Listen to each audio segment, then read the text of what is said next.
क़ौमी असम्बली खां पोइ सेनेट में 27वीं आइनी तरमीम नईं शिकनि सां गॾु मंज़ूर करे वरिती। ऑपोज़िशन जो गोड़ डेस्क वॼाए सेनेट चेयरमैन जी डाई साडो एहतजाज।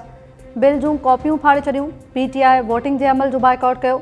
JUI जे 4 मेंबर्स मुखालिफ़त में वोट ॾिनो। बिल जे हक़ में 64 वोट आया। PTI सेनेटर सैफुल्लाह अबड़ो ऐं JUI सेनेटर अहमद ख़ान तरमीम जे हक़ में वोट ॾिनो। कानून वारे वज़ीर आज़म नज़ीर तारड़ चयो आहे त आइनी अदालत ऐं सुप्रीम कोर्ट जे चीफ जस्टिस मां जेको बि सीनियर हूंदो उहो ई चीफ जस्टिस ऑफ पाकिस्तान हूंदो। सदर ऐं इलेक्शन कमीशन खां हल्फ चीफ जस्टिस ऑफ पाकिस्तान खणाईंदो। मौजूदा चीफ जस्टिस पंहिंजे उहिदे ते बरक़रार रहंदो। आर्टिकल 6 गद्दारी बाबति आहे। जेकॾहिं को ताक़त सां आइन खे पामाल करे थो त आर्टिकल 6 जे ज़िमरे हेठि ईंदड़ माण्हुनि खे का बि अदालत तौसीक़ न ॾींदी। हाणे अदलिया मार्शल लॉ जी तौसीक़ न करे सघंदी।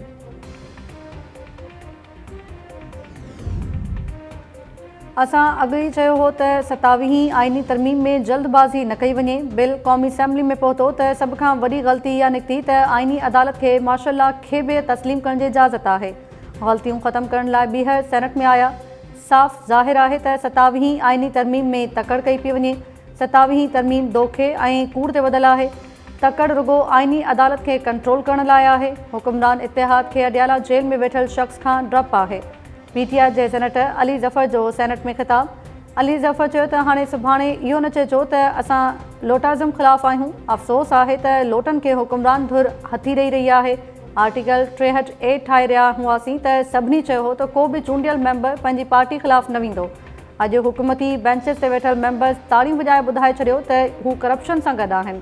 नायब वज़ीर आज़म इसहाक़ डार चयो त अली ज़फ़र साहब विसारे वेठो आहे त जॾहिं बेतमादी रिथ आई त समूरनि रूल्स जी भञकड़ी कंदे असम्बली टोड़ी वई। असद केसर बेतमादी रिथ पेश न करण लाइ 1 महीने ताईं इजलास न घुरायो। जेकॾहिं को मेंबर वोट ज़मीर मूजिबि ॾिए थो त इहो हक़ मिलणु घुरिजे। पार्टी कार्रवाई करणु चाहे थी त करे। PTI जे सेनेटर सैफुल्लाह अबड़ो जी लिखत में इस्तीफ़ा न मिली आहे। थी सघे थो त खेसि इस्तीफ़ा न ॾियण ते मञाए वठां। सेनेट चेयरमैन यूसुफ रज़ा गीलानी जूं पार्लियामेंट हाउस में मीडिया सां ॻाल्हियूं। PTI सेनेटर सैफुल्लाह अबड़ो 27वीं आइनी तरमीम जे हक़ में वोट ॾियण बाद इस्तीफ़ा ॾियण जो ऐलान कयो हो। JUI जो बि पंहिंजे मुनहरिफ़ सेनेटर अहमद ख़ान ख़िलाफ़ कार्रवाई जो फ़ैसिलो। कामरान मुर्तज़ा चयो आहे त अहमद ख़ान इस्तीफ़ा न ॾिनी त आर्टिकल 63A लागू थींदो। मौलाना फज़ल रहमान हतमी हिकमत अमली तय कंदो।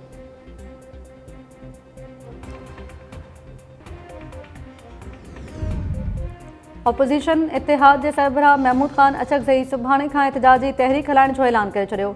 महमूद ख़ान अचकज़ई चयो आहे त असां ॻाल्हियुनि लाइ तयारु आहियूं, पर ॻाल्हियूं रुगो इन नुक़्ते ते थींदियूं त असांखे पंहिंजो मैंडेट वापसि ॾिनो वञे। PTI चेयरमैन बैरिस्टर गौहर चयो आहे त असांजी जॾहिं बि हुकूमत आई त 26वीं ऐं 27वीं आइनी तरमीमूं वापसि वठंदासीं। PTI बानी जी भेण अलीमा ख़ान जा 9 भेरो ज़मानत न थियण जोगा गिरफ़्तारी वारंट जारी। रावलपिंडी जे दहशतगर्दी टोड़ अदालत जे जज अमजद अली शाह अलीमा ख़ान समेत 11 जवाबदारनि ख़िलाफ़ 26 नवंबर एहतजाज केस जी ॿुधणी हलाई। अलीमा ख़ान ऐं संदसि वकील अदालत आरो पेश न थिया। अदालत अलीमा ख़ान जा 9 भेरो ज़मानत न थियण जोगा गिरफ़्तारी वारंट जारी कया। 17 नवंबर ते गिरफ़्तार करे खेस पेश करण जो हुकुम। अलीमा ख़ान ऐं ॿियनि जवाबदारनि ख़िलाफ़ सादिकाबाद थाणे ते केस दाख़िल आहे। मथसि भञटा कारकुननि खे पुरतशद्दुद एहतजाज ते भड़काइण सरकार जे कम में मुदाख़ला जा इल्ज़ाम आहिनि। कैडेट कॉलेज वाना ते हमिलो कंदड़ समूरा दहशतगर्द अफ़गानी हुआ। हमले जे मास्टरमाइंड ऐं सहूलतकारनि जा तफ़सील साम्हूं अची विया। सिक्योरिटी ज़रियनि मूजिबि हमले जो हुकुम ख़ारजी नूर वली महसूद ॾिनो। हमले जी मनसूबाबंदी ख़ारजी ज़ाहिद कई। हमले जी ज़िम्मेवारी जैश अल हिंद जे नाले सां क़बूल कई वई। ऑडियो में ॿुधी सघिजे थो त ख़ारजी जैश अल हिंद जो केतिराई भेरा नालो वठंदे उर्दू में ॻाल्हि करे रहियो आहे। हमले लाइ समूरो सामान अफ़गानिस्तान मां फ़राहम कयो वियो। सामान में अमेरिकी हथियार शामिल हुआ। कैडेट कॉलेज वाना ते हमले जो मक़सदु पाकिस्तान में सिक्योरिटी ख़दशनि खे वधाइण हो ऐं इहा भारतीय एजेंसी रॉ जी घुर हुई। सिक्योरिटी ज़रियनि जो चवणु आहे त हमले में मारिजी वियल अफ़गान दहशतगर्दनि जी सुञाणप समूरा शक ख़तमु करे छॾिया। इस्लामाबाद जुडिशल कॉम्प्लेक्स हमले जो सहूलतकार ऐं हैंडलर गिरफ़्तार। ज़रियनि मूजिबि हमले जो सहूलतकार गुज़िरियल 1 महीने खां रावलपिंडी में तरसियल हो। खेसि रावलपिंडी मां गिरफ़्तार कयो वियो। हमले जो हैंडलर ख़ैबर पख्तूनख्वा मां गिरफ़्तार कयो वियो। ॿिन्ही जवाबदारनि जो तालुक़ ख़ैबर पख्तूनख्वा सां आहे। पुछा ॻाछा लाइ अणॼातल हंधि मुंतक़िल। ज़रियनि मूजिबि आपघाती धमाके खां अॻु सहूलतकार ऐं आपघाती बमबार केतिराई भेरा जुडिशल कॉम्प्लेक्स जो जाइज़ो वरितो। इस्लामाबाद जुडिशल कॉम्प्लेक्स धमाके में 12 ॼणा मारिजी विया हुआ, 36 ज़ख़्मी थी पिया हुआ। गुज़िरियल ॾींहुं सिक्योरिटी इदारनि आपघाती बमबार खे जुडिशल कॉम्प्लेक्स ताईं पहुचाईंदड़ मोटरसाइकिल राइडर खे गिरफ़्तार कयो हो।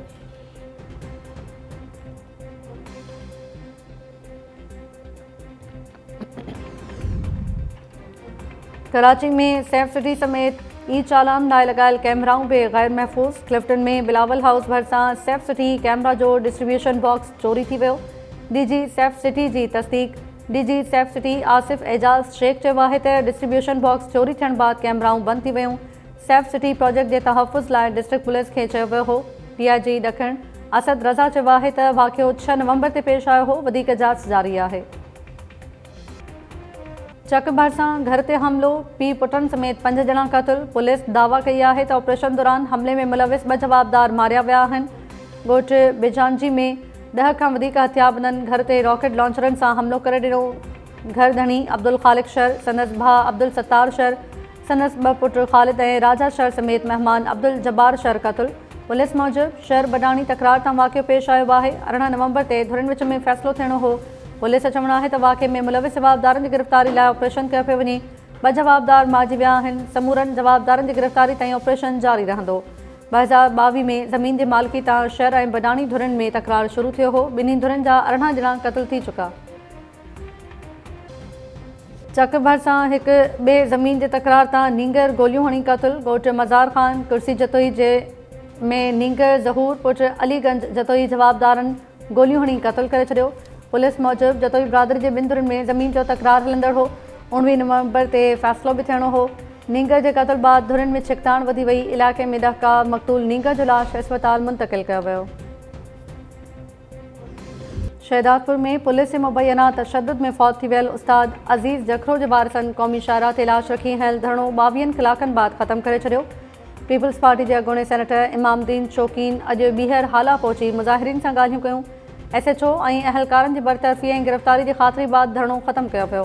ट्रैफ़िक बहाल उस्ताद अज़ीज़ जखरो जे वारिसनि चयो त मुतालबा न मञिया विया त ॿीहर क़ौमी शाहराह ते धरणो हणंदासीं।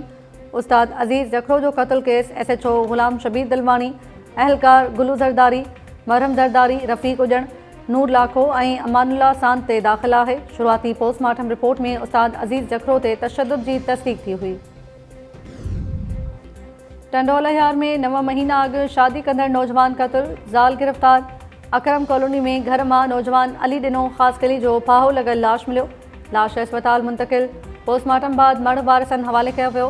पीउ अली हसन ख़ासकली ॿुधायो त पुट खे संदसि ज़ाल रिज़वाना मुनव्वर लुत्फ़ ऐं दोदे सां गॾिजी क़तल कयो आहे। पुलिस पुछा ॻाछा बाद नारी रिज़वाना खे हिरासत में वठी छॾियो। वाक़िए जी जांच कई पई वञे। दौलतपुर सफ़न भरिसां उरड़ी वेघे 2 मासूम ॿारड़ा फ़ौत। ॻोठ लाइक राहो में 5 वरनि जो यूसुफ पुट ख़ुदा बख़्श राहो ऐं 4 वरनि जी सवेरा धीउ यासीन राहो फ़ौत। दुआ गनवा ख़ालिद अली शाह इफ़्तिख़ार समेत 6 ॿारड़ा उरड़ी जे मर्ज़ में मुब्तला। ॻोठाणनि पारां टीमूं मोकिले ॿारनि जो इलाज कराइण जी अपील।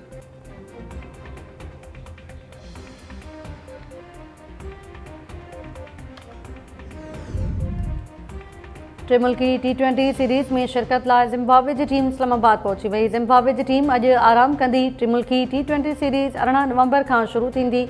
त्रिमुल्की सीरीज़ में पाकिस्तान, श्रीलंका ऐं ज़िम्बाब्वे जूं टीमूं शामिल आहिनि। PCB त्रिमुल्की सीरीज़ जे शेड्यूल में बि तब्दीली करे छॾी।